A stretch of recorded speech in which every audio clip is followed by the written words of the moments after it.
Now joined by Professor Alex van den Heever from the Wits School of Governance. Professor, very good evening to you. Thank you so much for your time.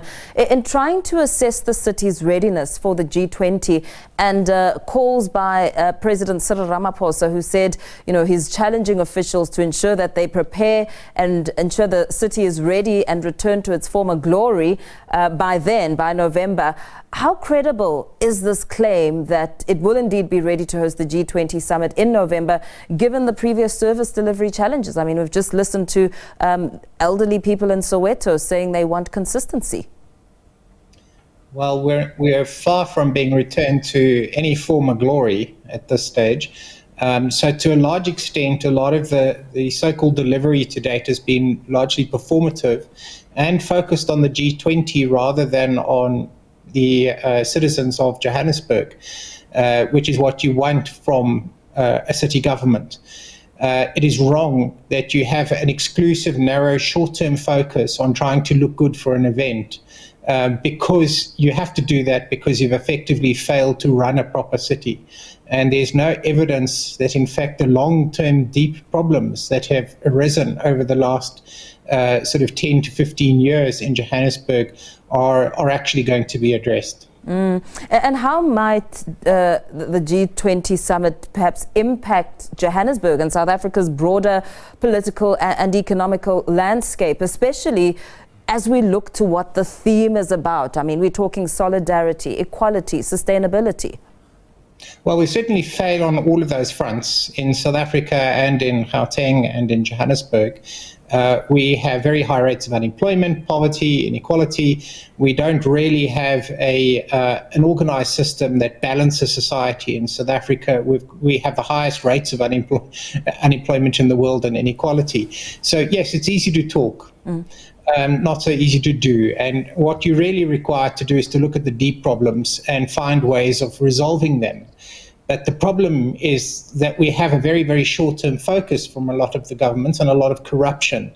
So that's really a sideshow. Trying to solve these deep problems is not really important to many of the sort of leaders. At G20, this might not become a major point of discussion. People will have superficial conversations, superficial presentations, and none of it will really hit the ground.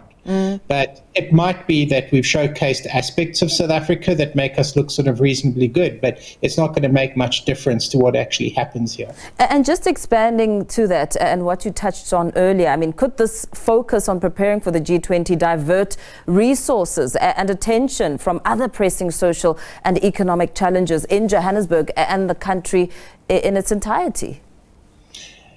Yeah, it can divert certain resources, but it can try and create an impression of delivery, whereas in fact the sort of the deep things are not being addressed. And to sort of be clear on what those would be, we're looking at a city power that is massively in debt, is unable to collect revenue to cover its expenses, is basically in a death spiral at this point. We've got Joburg Water in a sort of a similar kind of position.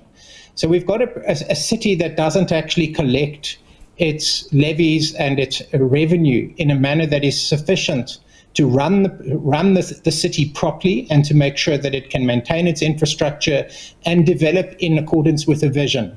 So none of that is there. Those are the long-term issues. There's no sense of vision at this point. There's a kind of a sense of trying to create the perception of some kind of survival and delivery, hanging out until the elections, cut some grass here, repair a few lights here, paint a few lines there, but not really deal with these fundamental problems. But at the end of the day, if you don't collect your revenue, you can't invest. Yeah. And if you don't run basic services and functions properly, businesses move elsewhere. And you also create a culture of non-compliance with payments for a city which relies not on national government's tax revenue, but on its own rates and taxes. And if it can't collect them properly and it has to steeply tax the people who do pay regularly, it's going to create a sense of unfairness and essentially abdication at the end of the day. It's not a winning solution. You have to make sure that you've got you run a tight ship, and we're so far from that. And very lastly, before we let you go, we heard the president also promising that the summit is going to prioritize African development. We know that the ANC has just come out of this big liberation summit with some Southern African leaders. what mechanisms are in place to even ensure this happens, as he talks about it being a priority? Well, it's not quite clear what that would be. In many cases, your sort of regional development banks might provide some capital for big projects. But in reality, you have ongoing investment all the time: water infrastructure, basic services functions, being able to repair, being able to basically have a major outlier strategies around city development. Just accessing money doesn't get you that. If your delivery mechanism, your teams, your management structures, if they're corrupt, if they're incapable, then you can get all the money you want in the world and it's basically flushed down the toilet. So access to that kind of capital financing, when you don't really have the intermediary structures to actually invest it properly, it's not going to help us a great deal. We have to get the machinery of government working for that to be effective. And for that to happen, we need, which everybody knows, we need accountability structures in place that remove the corrupt people from the top, and they're not being removed. So this is what we're seeing at the moment. So I don't really see much happening in that respect. South Africa might get some money, but whether or not it gets spent properly is a big question. Yeah, absolutely. Thank you so much for speaking to us this evening as we wrap up that conversation with Professor Alex van den Heever.